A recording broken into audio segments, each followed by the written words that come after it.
বাংলার ১২ মাসে ১৩ পার্বণ, তার মধ্যেই জামাই ষষ্ঠী যেন উল্লেখযোগ্য। বাজার ঊর্ধ্বমুখী, তারপর গ্রীষ্মের দাবদাহ তো আছেই। আপামর বাঙালির ১২ মাসে ১৩ পার্বণ, আর বাঙালিয়ানা মিষ্টির সাথে হয়। শুধু যে মিষ্টি তাই নয়, জামাই আদরে নানা পদের সম্ভারের আয়োজন।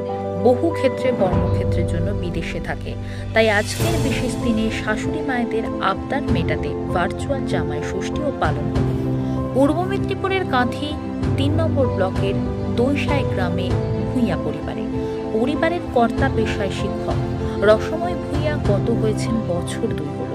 মেয়ে জামাই থাকে বিদেশে, তাই বিশেষ দিনে বড় জামাই রঞ্জন মণ্ডলের জন্য মন খারাপ শাশুড়ি মায়ের। তাই সেই আবদার মেটাতে ভার্চুয়াল সব রীতিনীতি পালন হলো ভূঁইয়া পরিবারের চালিকা শক্তি সবিতা ভূঁইয়া বর্তমানে। তার দাবি, স্বামী গত হয়েছেন আগেই, তার পরিবারের দায়ভার আমার উপরে। সামাজিক রীতিনীতি পালনে পিছিয়ে থাকি কি করে?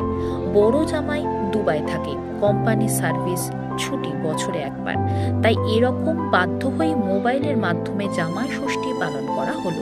জামাই তো বাইরে বিদেশে থাকে, এই জন্য মোবাইলের মাধ্যমে ফোঁটা দিলাম। কোথাও কি জামাই আসে না বলে মন খারাপ লাগে? হ্যাঁ, খারাপ তো লাগে অবশ্যই। ছেলে না বাড়িতে এলে মন খারাপ হবে না?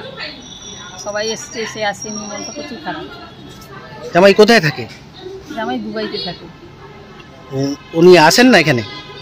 আসে বছরে তো একবার, ওদের ছুটি, আর ওই জন্য আসতে পারে না সবসময়। শ্বশুর বাড়ির অনুষ্ঠান কি অ্যাটেন্ড করে না জামাই? করে, যখন আসে তখনই হয় কিছু, না হলে আসতে পারে না, ও তো বাইরে থাকে না। তো জামাই কি ফোঁটা মোবাইলের মাধ্যমে ফোঁটা নিল? হ্যাঁ, মোবাইলের মাধ্যমে ফোঁটা নিয়েছে। কোথাও কি মিস করছেন জামাইকে? হ্যাঁ, অবশ্যই মিস করি। ফোঁটা তো মোবাইলের মাধ্যমে দিলেন জামাইকে, তো কি বললো জামাই? কি করে, মন খারাপ ওরও, কাছে আসতে পারে না। যাই হোক, দূরে থাকলেও ফোঁটাটা দিই, দেখি মনটা শান্তি হয়। কাছে নেই জামাই, কিন্তু সমস্ত আচার আচরণ যেগুলো আছে, রীতিনীতি সব পালন করলেন। এটা কি বিগত দিনেও একই পরিস্থিতি হয়েছে? হ্যাঁ, এরকমই হয় তো, এরকমভাবে আমরা ফোঁটা দিয়ে যাই। আপনার নাম? সবিতা ভূঁইয়া। হ্যাঁ, বললে গেছে, এখানে পৌঁছে গেছে, আবার গেছে কোথায় কাজে।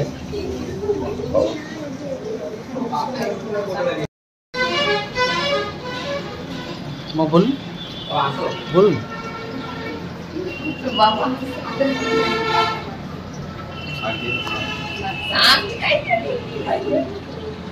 মা আবার ফোঁটা দিছিলা।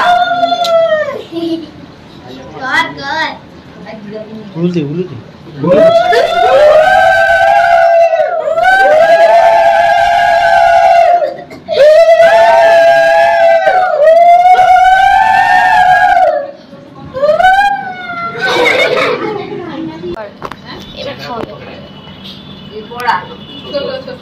ছোট